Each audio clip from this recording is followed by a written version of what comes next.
Informação de momento para você. No 360, o ministro Gilmar Mendes, do Supremo Tribunal Federal, determinou que o presidente do Senado, Rodrigo Pacheco, explique os motivos por que não oficializou a CPI dos atos antidemocráticos do dia 8 de janeiro. Eu vou chamar ela, Larissa Rodrigues, que acompanhou esse assunto desde o começo. Lari, eu tenho também o Leandro e o Yuri comigo. Perdão, meninos, bem-vindos novamente. Lari, vamos lá explicar, o que Pacheco tem que explicar para Gilmar a partir dessa decisão.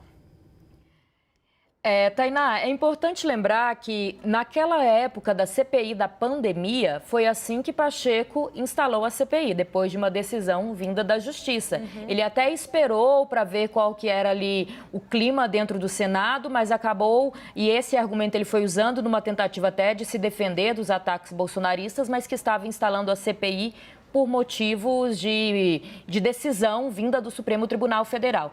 Nessa CPI, no entanto, o que me pontuaram e que a gente vem acompanhando, que Pacheco não instalou a CPI dos atos antidemocráticos, porque naquela época estava bem na mudança de pessoal dentro do Congresso Nacional, mudança de legislatura. Foi entre uma legislatura e outra. Tanto que há um entendimento, isso é regimental, de acordo com o regimento do Senado, que para ser instalada essa CPI, precisa de colher novas assinaturas. Lembrando, dentro do Senado, só se pode apresentar um pedido para a instalação de uma CPI depois que pelo menos 27 dos 81 parlamentares assinam esse pedido. Na época foi apresentado esse documento com 27 assinaturas, mas alguns senadores não continuariam, ou seja, não foram reeleitos ou foram para outros cargos.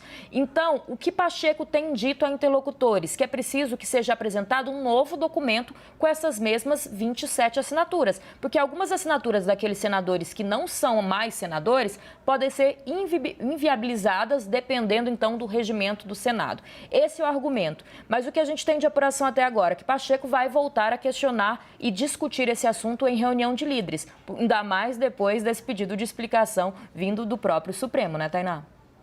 Excelente. Agora, uma CPI, Leandro Rezende, que não tem, pelo menos por hora, o apoio do presidente da República, mas parece ter uma base forte no Congresso Nacional para seguir adiante.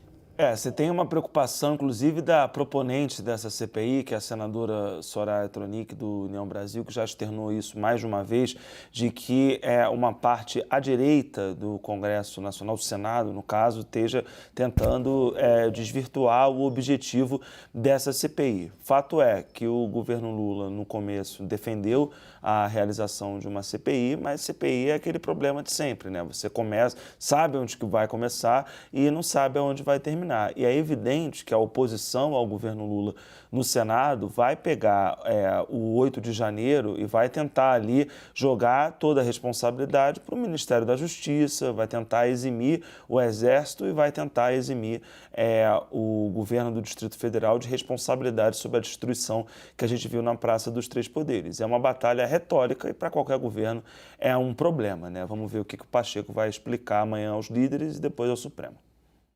Bem, Yuri Pita, remata. Pois não, acho que a grande questão, enfim, existe de novo essa questão, a vontade que o governo federal e seus aliados, num primeiro momento, até pareceram externar que concordariam com uma CPI, depois, logo em seguida, para não atrapalhar a agenda do Congresso, a agenda do governo no Congresso, retirou-se esse apoio, veio a avaliação de que era melhor não ter uma CPI sobre os atos antidemocráticos, porque há uma série de outras instituições, como o Poder Judiciário, a própria Procuradoria-Geral da República, o próprio governo executivo, no governo federal, tem feito, ou dentro do que está ao seu alcance, as investigações para se punir os responsáveis não só pelo vandalismo em si, pelos atos, mas pela organização, financiamento ou mesmo omissão por parte daqueles que deveriam proteger os prédios, a sede dos três poderes da República. Agora, é claro que, do ponto de vista político, o governo não tem interesse em atrapalhar a sua agenda, em criar uma situação, um ambiente de instabilidade que uma CPI pode propiciar pelo poder que a CPI dá aos seus integrantes, porque não haveria uma CPI formada apenas por aliados do governo. Também os opositores teriam à disposição uma série de mecanismos que poderiam causar constrangimentos ao governo federal.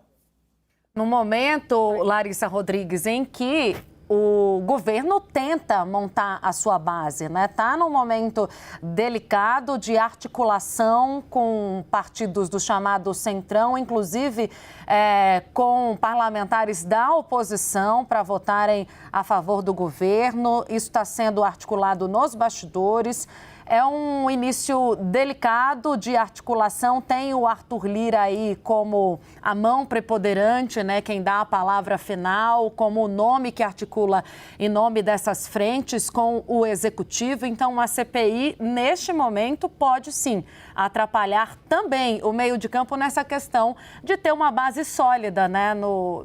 Primeiro é preciso ajeitar a base, né? O que está sendo falado desde lá de trás, né, Lari?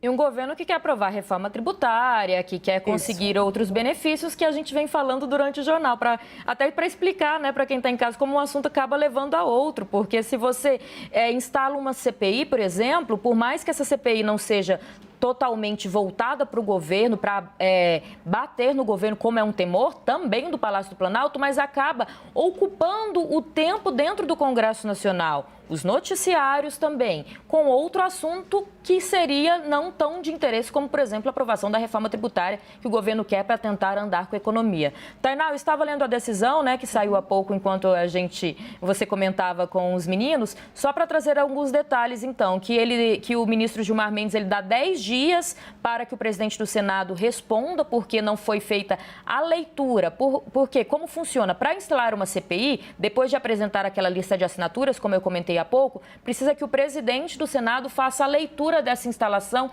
durante uma sessão do Congresso, durante uma sessão do Senado, melhor dizendo, ali na tribuna, ali na mesa onde Pacheco costuma ficar, então ele teria que ter feito a leitura desse documento para se instalar. Então, Gilmar Mendes dá 10 dias para que Pacheco responda porque não fez essa leitura. Lembrando que Pacheco já deu algumas sinalizações de que seria a favor da instalação dessa CPI, mas depois voltou um pouco atrás, algumas sinalizações de que seria um bom caminho, mas também não andou. E para terminar, Gilmar Mendes pede então para que a autoridade coautora, no caso o Senado, dê informações no prazo legal, ou seja, 10 dias, e que também seja noticiada aí a Advocacia Geral da União dessa decisão. Tainá. Obrigada, Lari, pelas informações.